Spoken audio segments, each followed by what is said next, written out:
Welcome to r/malicious compliance, where we share stories of people conforming to the letter, but not the spirit of a request. And today we have 3 great stories, so subscribe, hit the like button, and let's begin. The first story. Store manager spent his entire Christmas at work doing all the cleaning and prep work himself, because he wanted us to get out of the store quickly at night. The second story. The new boss can't find anyone to replace us and probably never will. The third story. OP said they would change the grade, and instead of raising the letter grade, they changed the comments, which was not consistent with what the parent wanted. Today's first story is, you need to be out of the store within 15 minutes of closing. So I used to work as a manager for a very large pizza chain that is franchised, and the franchisee at my particular store happened to be a supreme penny pincher to the point where our broom broke a year ago, and they're still using it. So generally after we close, it takes us anywhere from 10 minutes to 90 minutes to get the store cleaned up, and all the next day prep done depending on how busy we've been that day. It's always busy. Now the franchisee who runs the store is not happy with how long it takes us to do all this. It costs him too much, he says, and had been complaining to me incessantly about how we all need to be done with our work and clocked out within 15 minutes of closing, something that is completely impossible 99% of the time. My record is 10 minutes for the quickest time, and 2.5 hours for the longest, if anyone wanted to know. One day after hearing him complain for the umpteenth time about how we take too long and how he could easily get it all done alone far faster than my team, I decided, okay, we'll be out within 15 minutes from closing. This particular day, however, was Christmas Eve. This is one of our most chaotic days of the year, due to the combination of people who want pizza for the occasion, which is a ton, and a lack of staff due to most of them saying they can't work over Christmas. Us managers usually have to double our hours over Christmas to keep the place running. So as expected, we have an absolutely chaotic day, with everything running behind, all while being understaffed and swamped in orders. And then closing time comes. The franchisee is long gone home, leaving me with my 2 coworkers to close up, and the store is an utter mess. Usually I get most stuff done before we even close, but there hadn't been a single opportunity that day. So the floor is littered with food and rubbish, and the stack of dishes to do is 4 people high. Literally 4 piles a person high each. So I tell my coworkers to sweep and mop the floor while I blitz through all the cash counting and end-of-day paperwork, and we get all that done in about 10 minutes. Now we're standing there with a pile of dishes, and all the next day prep to be done, and I look at them and say, well guys, the boss wants us out within 15 minutes, so I guess we don't have time to do all this. And with that, we leave. So the next day, which is of course Christmas, we're closed and can't work, but the boss decided to go in that morning and check everything was done correctly. I of course get a message from him wanting to know why nothing is done, and I just give him my professional reply. I made sure we were out of there within 15 minutes just like he wanted. I found out a couple days later from a coworker that he had spent his entire Christmas day there doing all the cleaning and prep work on his own to get the store ready for Boxing Day, something me and my team could have done in a couple of hours, all because he wanted us out of the store quickly at night to save money. He never complained about how long we took again. I had a similar experience at my job at the bar. I was a dishwasher, only one employee with that position at a facility.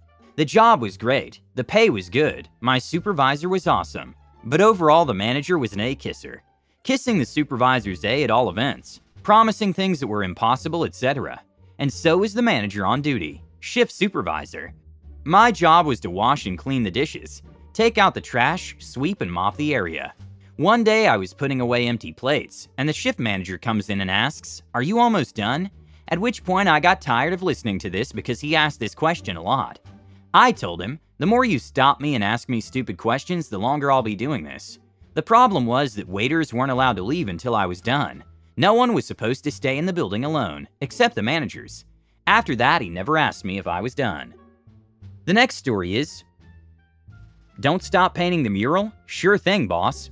For the last 3 years, I've worked as a muralist for a mural company. It's hard work, but also rewarding, as I was beautifying public spaces. I had a good boss. He was a skilled painter who worked alongside us on big projects, in addition to providing us with plenty of financial incentives and encouragements. Unfortunately, he retired last year and gave full control of the company to his business partner.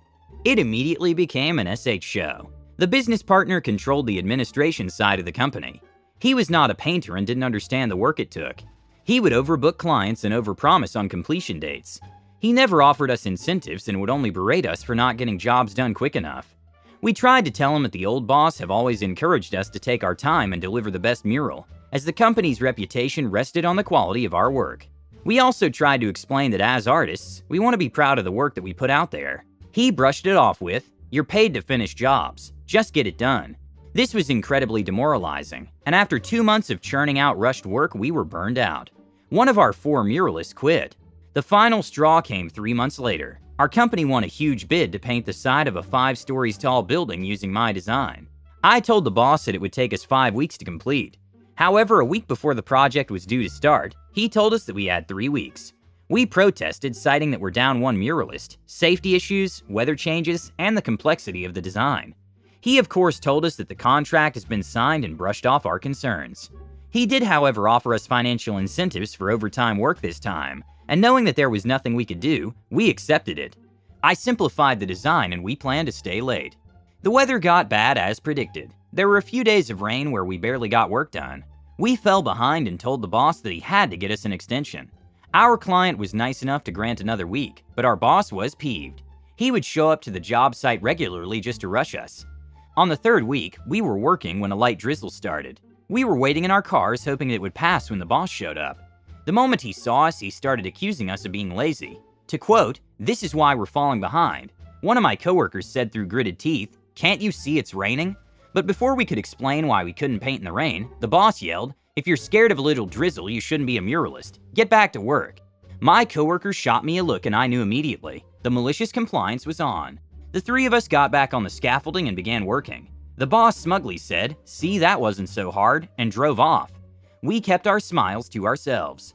When the boss returned that afternoon, he was horrified. The rain had washed the wet paint down the building, leaving paint streaks dripping onto the rest of the mural. Basically, the whole mural, 3 weeks worth of work, was ruined. We noticed him staring slack-jawed, but we just kept painting. Then he called us down and cursed us out with all sorts of profanity. When asked what the F were you guys thinking, my coworker replied, "Well, you were the one who told us to do it." My boss's face turned beet red. Then he asked, "Well, how the hell are we going to fix this?" My coworker simply replied, "You mean how are you going to fix it? We've decided to all quit." And indeed we had while we were working in that rain. We packed up our tools as the boss went from yelling to begging to yelling again. We just ignored him. That was the last day that we were on site. I felt so relieved the moment I got home.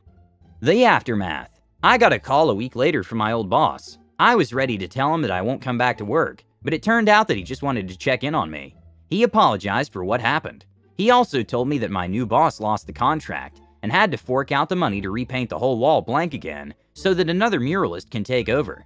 The company is floundering now. The new boss can't find anyone to replace us, and he probably never will.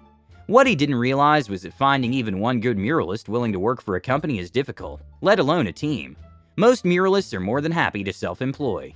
More importantly, not many people have the skills and patience, as well as physical abilities to create beautiful large-scale artworks from great heights. I give it another few months before the company completely shuts down. My coworkers and I still keep in touch. They got a few mural projects in the work from clients that they knew during their time with the company. I help out now and then, but I'm still pretty burnt from the experience, so I think I'll look for other jobs now. Edit. Just out of curiosity, why were you painting upwards? How we work is through colored passes. Basically, after we have the outline done, we pass through the mural with one color at a time.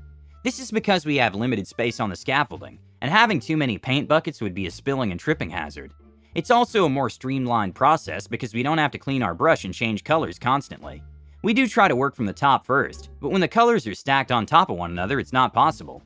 For this team, we also have 2 people doing details on top of the previous passes, and the other finishing up the color pass, so when it rained, everything just basically bled together. Sounds like the name idiot was never the entertainer. All he saw were dollar signs. Now he knows. Play stupid games, win stupid prizes. Your old boss had the perfect balance between art and business. All your new boss had to do was quote him correctly. Perhaps if your boss had been a good and competent person, all would have been well. The best new management is the one who takes a stand and observes the operation. They take notes and then call the most senior staff to get to know you. They ask about how things are working, ask for advice on what needs to be changed or updated, and then give employees the tools they need to continue to succeed. I hope you continue to succeed in your career with a better company. I can also give you an idea. You guys can team up and start your own business. Just hire a good receptionist assistant to handle the paperwork and annoying customers. Presumably, you can hire a full team. This will give you an advantage because you can bid on bigger projects like the one you did, compared to those who work alone. The last story is, you need to change this right now. I'd be happy to. I teach in Arizona, home of one of the most underrated education systems in America. In my humble opinion, I think we really do great work here. It's the end of the marking period, and my school has a US standard A, B, C, D, or F grading system. I teach an algebra class to 8th graders, a year ahead in our parts, who are either smart enough or their parents want them to be smart enough. Parents are allowed an opt-in. It's the law. As we come to the end of the year and I'm posting grades, I'm reminded of this time last year when I got to serve up some compliance that was as delicious as it was malicious. I had a parent of one young buck actually come up to me in person while I was on after-school duty to discuss an issue he had with grading. For all the teachers out there, I'm feeling the wave of FERPA violation coming over you. Yes, this is true, and I told him I can't discuss grades in a public setting. I didn't get to the word setting entirely before he interrupts and says, BS, we're at school. This is my kid. I'm the one giving permission here, so let me ask you. I'm thinking to myself, been doing that a lot lately. Great, I guess we're doing this while I'm directing traffic. I then realized the issue of safety, so I'm like, sir, I need to direct traffic. And then he continues talking utter nonsense. I could only imagine. I wasn't really listening at this point. While I'm looking down the road for more cars to wave down for pickup, he's just going and going. I hear a word or two like you said, and he's already turned in that. And finally, as I get to a lull and look at him, he says to me, and there's no way that you can fail my child and put the comment, pleasure to have in class. You need to change this right now. Enter the light bulb of malicious compliance. That's my third light bulb reference today, by the way. The lull was about to pick back up when I say, you make a good point. I don't know what I was thinking. I'll change it the second I'm done here. Which is actually possible because I always have my iPad on me pretty much at all times. My wife gets jealous. The Karen of a dad walked off back to his parked car with his child visible and looking at me from the passenger side, and I swear he actually said that's what I thought, which if you're unfamiliar, is the thing said to you when you've lost an argument that could have been a fight because you chickened out. Not responding to this is conceding defeat usually.